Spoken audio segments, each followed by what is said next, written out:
all have love. Jesus gave you love.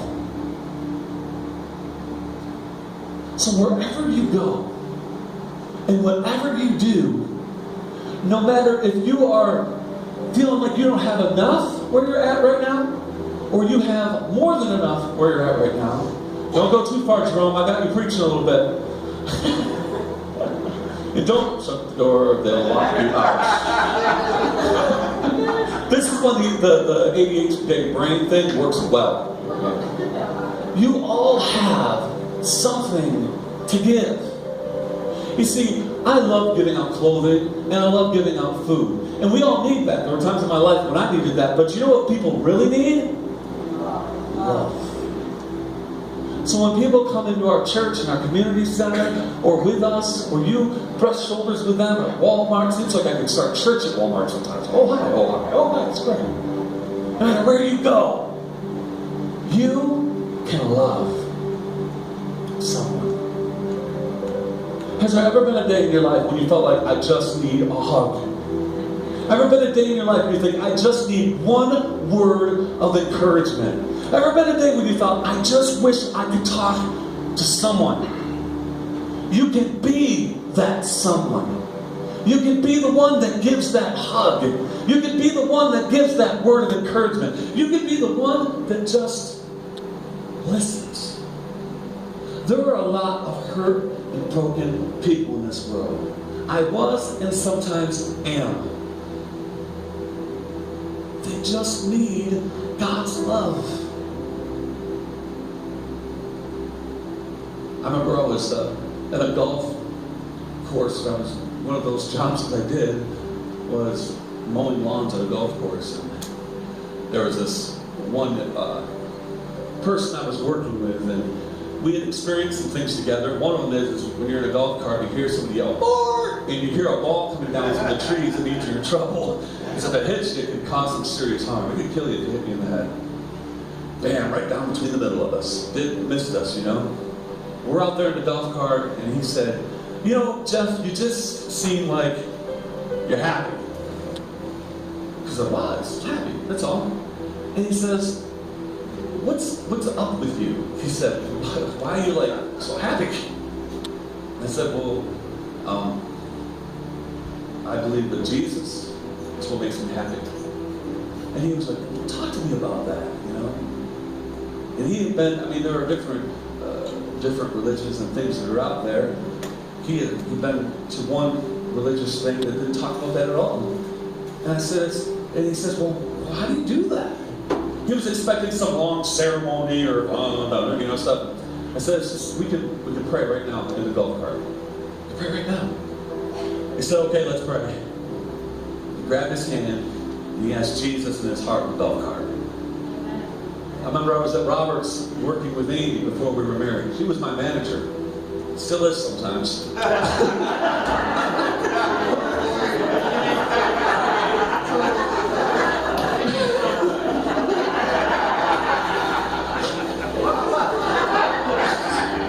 Ron used to say this all the time. I'm going to say it now. I had a dream about it last night, so Rob, our old pastor, say this before I'm going to say it now. Can somebody give me a ride home? Wow. It's amazing what, when I was a kid, my mom said, "Jeff, you just don't have a filter." That still happens. I'm at the front, working at this fitness center, and Amy's the manager, and she's on the other side and doing stuff, and there's this line of people, and the last line is this woman. She's probably early 30s. I'm maybe 19, 20, I don't know. And she asked me what my major was. I said, "Oh, my major is contemporary ministries. And what I want to do is someday I want to be a youth pastor or maybe a pastor. And I want to go to a community and start something to help people." And I was all excited about it. I was excited about my classes. And she says, You're so excited about that stuff," she says. She goes, "I just got a divorce. I've got 3 kids." She says, "Life just doesn't feel real good right now." And I told her, "You change that right now, because you're what God can heal in your heart." So I called Amy down. She came down, worked the thing. We went up into the pool overlook, just overlooking the pool. Prayed for her, and she asked Jesus in her heart. See, that's what church, that's what loving is all about. And you know, some people aren't ready to hear the gospel, but that's okay. You love them anyway. Some of us were there too. Has anybody had somebody preaching at you before you're a Christian? You're like, just get away. You know what I'm saying? Just weren't ready yet. I remember my dad. He wasn't ready when we got saved. My mom planted these tracts all over the house to get him saved. Oh, he was fed up with it. And then, you know, back then, you know, you read magazines on the toilet. Sorry, but she would put the tracks like right on the, she'd tape it to the wall right on the toilet. She's trying to go to the bathroom, and he's like, I gotta read this stuff when I'm trying to go to the bathroom. She'd plant them all over the place. My mom ended up getting all these Bibles, all these Christian books. I came home one day, my dad's like throwing books all over the place. He was ticked. I'm so sick and tired of hearing all that. We're getting rid of all the books and all the Bible, and he had this big, I still have it, this big, fat Catholic Bible. It was that thick. He took that thing, boom, that's the Bible we're using in this house. It was a year later and he got saved. Nothing wrong with that Bible, I guess, but got saved. Spread the love, church. We're going to a picnic, and there are going to be a lot of people there. There could be hundreds of people there. We could have a couple hundred people at the picnic. Really could. You know what your job is when you're there? It's to love people right where they're at. Whether they ever accept Christ in their lives or not, love them anyway. Because that's what Jesus did for me. That's what we're called to do. So you've got something. Say that with me, church. Say, I've got something. Jesus reached out to me when I was lost. Gave me his love. So I have love to give. You know, let me pray for you. Why don't y'all stand up? I'm going to pray for you.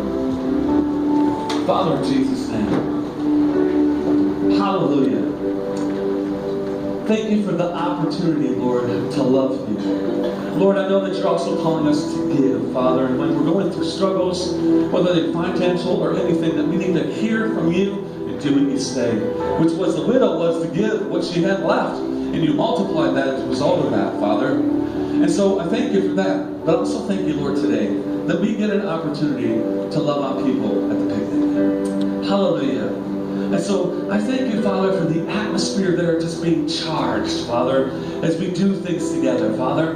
Some of us will be in the pavilion playing cards. Others will be fishing, playing kickball, dodgeball, or whatever it is we do. But ultimately, Lord, we want to sense your love and give it. So help us to be givers of your love today, Father. We thank you and praise you so much for it, Lord. In Jesus' mighty name, amen. Amen. All right, church. God's good, amen? All right, well, say this with me. We're a church. Built on a rock. Filled with passion. Filled with power. And filled with purity. Thank you, Lord, that we can give of your love. In your precious name. Amen. Amen. All right, let's praise him. Let's give God a huge hand clap. Perfect.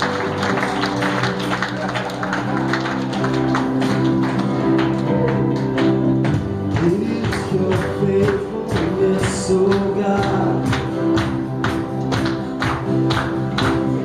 You wrestle with the sinner's heart. You lead us by still waters into mercy, and nothing can keep us apart. So remember your people, remember your children, remember your promise, oh God.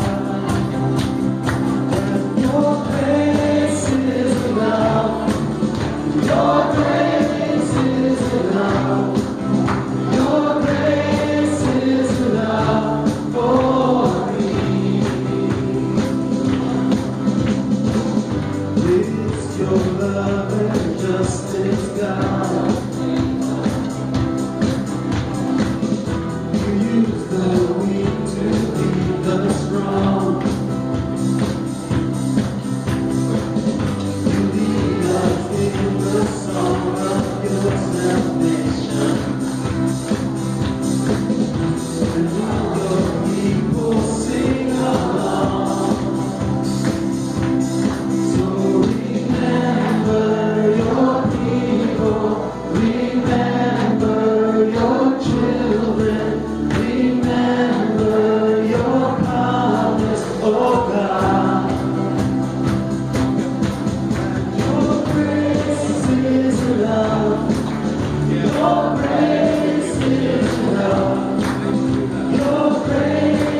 if you have extra room in your car or your van or whatever, if you guys could come over to this side on the way out the door, just kind of hang out in this area. If you need a ride, feel free just to, we usually do that every year. We load people up in different cars. I know I've got room for at least probably 2 more in my truck if you want to.